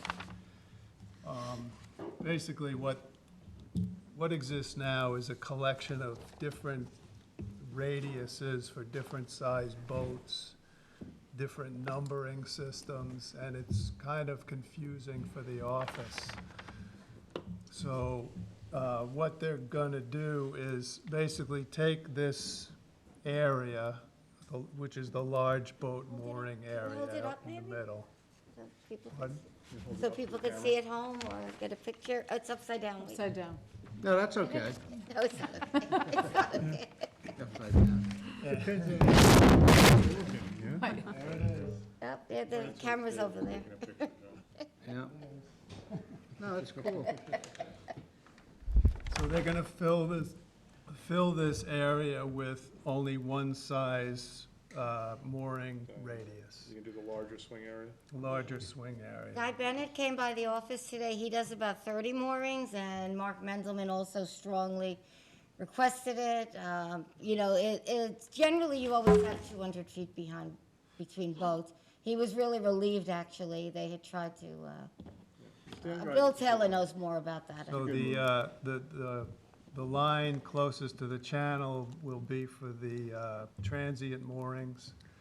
And this way, people can kind of pick where they might want to go, and then anchoring boats can fill in where there's no moorings. So we're also doing a similar thing for the Hands Creek mooring area, which is a small boat mooring area, and is actually getting more heavily used. So, and we're also doing the same thing for the area off Babes Lane, or south of the commercial dock. So there'll be, There's a few over there. there'll be moorings designated there, as well as rope and pulley moorings from the shore. Same thing over on Hands Creek. The only hang-up at this point is getting the coordinates of the navigation buoys along the channel down to the south end. to make sure that there's no conflict there with a mooring. And also, once this area is drafted up by IT, going back to the harbor masters and making sure we can coordinate this mooring area with the water ski area, which is adjacent to it. So that's how we're trying to change, to simplify this whole process for the office as well. So instead of all these designations and sizes, and it would just be one size for large boat, one size for small boats, and they'll be numbered 1 through however many there are in the harbor. I think we'll probably try to work on this for Northwest Harbor, maybe the other harbors as well. So go forward. So that's that. Thank you, John. Okay. Move on to administrative. Payment of the bills. Hampton's web design, $300. St. Patrick's Day Parade, $546.87. Hodgson Russ LLP,